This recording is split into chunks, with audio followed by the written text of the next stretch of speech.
नमो नमः मित्राणि, नमः संस्कृताय। मैं हेमकांत एकेडमी की ओर से आज आप लोगों के समक्ष उपस्थित हूँ संस्कृत भाषा शिक्षण को लेकर के। तो आइए शुरू करते हैं आज की कक्षा। आज की इस कक्षा में हम लोग संस्कृत भाषा शिक्षण के अंतर्गत किन किन विषयों को पढ़ना है, पहले इन पर प्रकाश डालेंगे। तो आइए समझते हैं। संस्कृत भाषा शिक्षण के अंतर्गत हमें संस्कृत भाषा और अन्य भारतीय भाषा को पढ़ना है। दूसरा, संस्कृत शिक्षणस्य उद्देश्यानि को पढ़ना है और संस्कृत शिक्षणस्य उद्देश्यानां निर्धारण समय ध्येयाः बिन्दवः इनको पढ़ना है।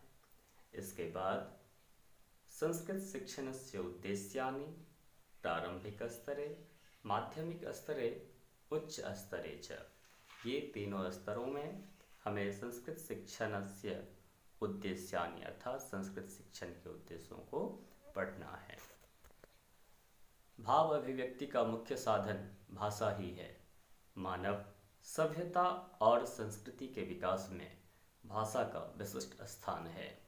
भाषा शब्द भास व्यक्तायाम वाची, भास से भास धातु प्लस अच प्रत्यय प्लस टाप प्रत्यय के योग से निष्पन्न हुआ है। भाषा के दो स्वरूप होते हैं, पहला लिखित भाषा और दूसरा मौखिक भाषा। विचारों की लिखित अभिव्यक्ति को हम लिखित भाषा कहते हैं और विचारों की मौखिक अभिव्यक्ति को हम मौखिक भाषा कहते हैं। व्यवहारिक रूप से भाषा के विविध रूप होते हैं, अतः भाषा को व्यवहार में लाने के लिए उस भाषा के प्रत्यक्ष तथा अप्रत्यक्ष प्रकार के ज्ञान को हमें जान लेना चाहिए। जैसे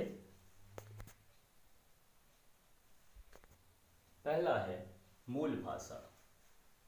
मूल भाषा हम किसे कहते हैं? सर्वप्रथम संसार रूपी परिवार की एक ही भाषा थी।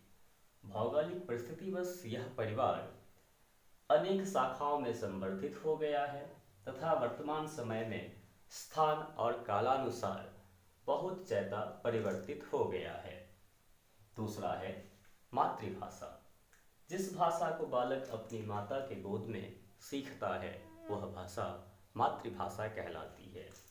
तीसरा है प्रादेशिक भाषा।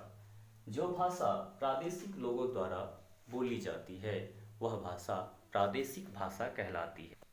जैसे राजस्थान प्रांत के लोग राजस्थानी बोलते हैं, अतः राजस्थान के निवासियों के लिए वह प्रादेशिक भाषा कही जाती है। अगला है राजभाषा। भारतीय संविधान के अनुच्छेद 343 में उल्लिखित है कि भारत संघ की राजभाषा हिंदी तथा लिपि देवनागरी होगी। पांचवा है राष्ट्रभाषा। जिस भाषा में व्यक्ति प्रांत के लोगों के साथ साथ अन्य प्रांतीय लोगों के साथ भी वार्ता करने में सक्षम होता है वह भाषा राष्ट्रीय भाषा कहलाती है। हमारे देश में राष्ट्रभाषा हिंदी भाषा है।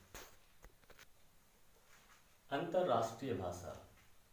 जिस भाषा का प्रयोग हम विश्व के राष्ट्रों से विचार विनिमय तथा पत्राचार व्यवहार के लिए करते हैं वह भाषा अंतर्राष्ट्रीय भाषा कही जाती है। वर्तमान समय में आंग्ल भाषा अर्थात अंग्रेजी को अंतर्राष्ट्रीय भाषा का दर्जा दिया गया है। सातवां है सांस्कृतिक भाषा। प्रत्येक देश की अपनी संस्कृति होती है। उस संस्कृति का संरक्षण और संवर्धन करने के लिए किसी भाषा की नितांत आवश्यकता होती है। यह भाषा सामान्यतः जनसंधारण की भाषा से भिन्न होती है। समाज में उसकी प्रतिष्ठा रहती है और वह सांस्कृतिक भाषा संस्कृत भाषा है। वीडियो को लाइक एंड सब्सक्राइब अवश्य करें। फिर मिलते हैं अगली कक्षा में। तब तक के लिए धन्यवाद।